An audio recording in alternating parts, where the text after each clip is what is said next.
since 1996 was the last time they never won either of their opening 2 group games, and they're under the cosh. Yeah, they're under the cosh. I still think they have got the quality to do something, but it's just, like I said beforehand, everything's just too laboured, too slow, there's no key passes.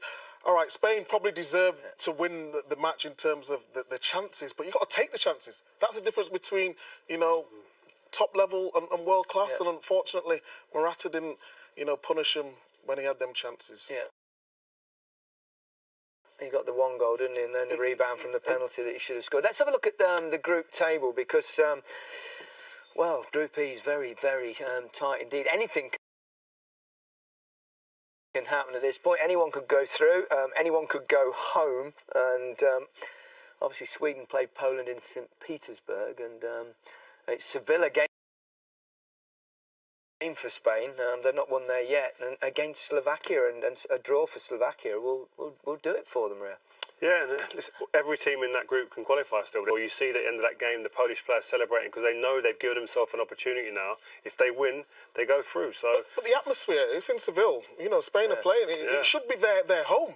The atmosphere was just, it reflected them in the game, the way there was passing. You think that... But you've got to excite the crowd, haven't you? Exactly, you do have to. But I think in La Liga, they're used to playing, that slow football and that. So you think the fans would give them just a little bit more urgency. Exactly, and I've wrote down a couple of things, of words I put down: passive, no risk, safe, no spark. There was the things that you saw from the Spanish playing at home.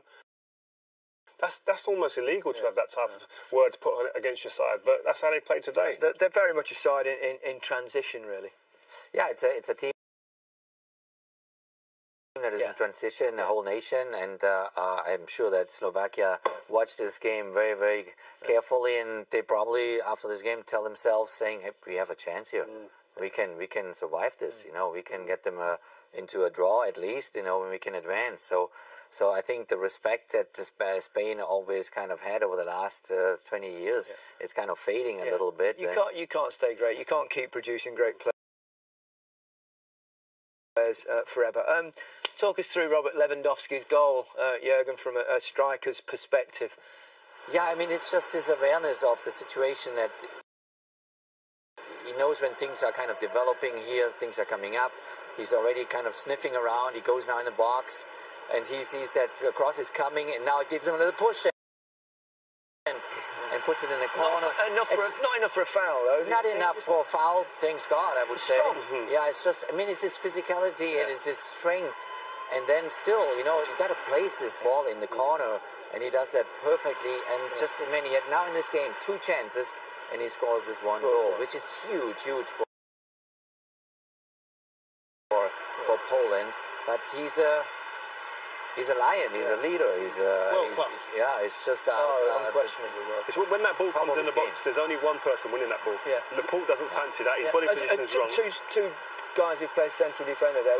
You'd be disappointed with yourself, wouldn't you? Of course you would. He got eased out of the way far too easy. It wasn't even like a real muscle man push off of him. It wasn't like a lot of force behind it. It was a little nudge, and he went down like he was a number 10 at the other end of the pitch. Yeah.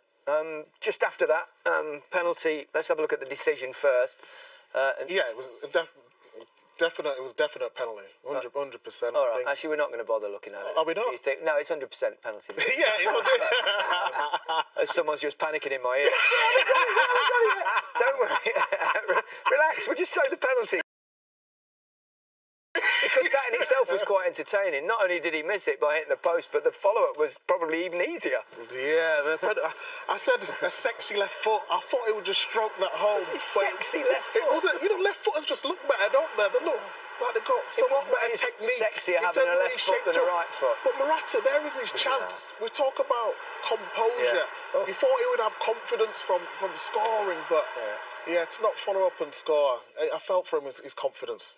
Heck of a miss. Fluffed his lines there. Yeah. I mean, you think if that goes, that falls to a Ronaldo or a Lewandowski, and that's in the back of the net, they're running back to the halfway line. Yeah, unquestionably, I think so.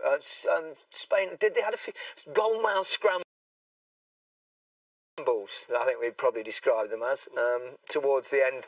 Jürgen Chesney was almost like brave as a lion. There was a little bit of a panic there. Just get the ball in the box and just do something and run for the ball, fight for the ball.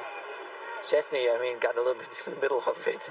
This is quite a scramble here. Yeah. Bar of soap. Yeah. Hands in the end. Yeah, and Ferran Torres couldn't get it.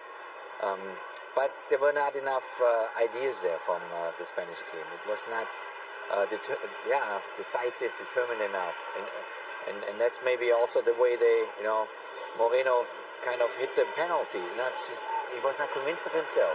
That was brilliant from Chesney, that one, wasn't it? Absolute great save from Chesney. See on the replay there, he's so brave, throwing himself in front of it. The little flick over the keeper there, just a little delicate one. Maybe for you strikers, not for us defenders. I mean, we'd have panicked. I'd have been flicking it over him. We got to call Messi a second here. I think he'd have finished in that way. Let's remind ourselves of how Spain actually took the lead in the game. That was Morata's goal, been under pressure. He's got pretty good statistics, really. It's his 20th goal for Spain, only his 42nd cap. And he scored 4 of Spain's last 5 goals at European Championship. I was happy for him. He goes in there, his movement. Just look at him, he's standing still there, and then it's just there, that little bit of movement, and that is the difference. Yeah. I played against Morata, and I wasn't scared that he would run me or he'd outmuscle me, any of that thing. But he just got this cute movement around the box, and that's why that's why he scores so many goals. I mean, he should be scoring more in the position he gets himself into. But I was so delighted for him to, and for his confidence to get that goal. Yeah, every striker needs that, don't they? Yeah, a lot is down to confidence and consistency. And the good thing, we talked about it before the game, is that he gets those chances. He's at the right spot at the right time. He has a very good nose. He kind of feels where the ball will drop. But then when the opportunity is there to finish it off, that's where he still lacks a little bit. He could have scored far more goals. And especially with that penalty, I mean, the ball drops to him. So he's at the right spot at the right time. He anticipates that something goes wrong maybe with the penalty.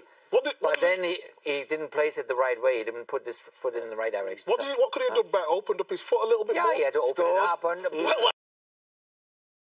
You got to be totally convinced. You got to be in the flow. You got to be totally confident. Okay, if the ball drops to me, I got to put it in. He was not convinced of putting it in, and that's when you just have a little bit of a doubt. You're going to fail. It's especially just after you score, and then all of a sudden you miss a sitter. It's like back to square one. That chance will chase him the whole night. He probably will not sleep tonight because I should have scored that second goal. Perhaps you were right. They should have left him out for Moreno. Put him in. Well, listen, he scored. So everyone can debate should he or should not start. In the end, he got the goal, which is fantastic. Exactly. But I think the person I was talking about coming into the team, Moreno, I thought he was probably the most effective player in terms of driving at people at times or just having that little bit of something that's different to the other players. Something that amused us in the second half, it was probably the most baffling referee decision of the tournament in many ways. This is quite incredible because Swiderski goes in really hard there on Morata. That's obviously a foul, and then he goes in again. And I thought I was going a bit kind of bonkers here because. That's a yellow. Yeah. Because the and there comes the second yellow. Yeah. First foul, second foul. And forward and wide areas, especially players who could play 1v1. The tiki-taka was about, yes, keeping the ball in possession, but at the end of it, an opportunity to create. Still probing. Yeah, they're still probing, but waiting for the opportunity to create an overload somewhere. Or create a 1v1 opportunity for players to then attack people. Yeah. So you knew you were going to be under pressure and put on the back foot at some point in the game. Whereas this team, like I said before, very passive. Get into 1v1 positions, but then cross, hoping, or come back out and play where they recycle the ball again. Very, very different. But it's a different generation now. Yeah, and tactics can only go so far. You've still got to have the players. Yeah.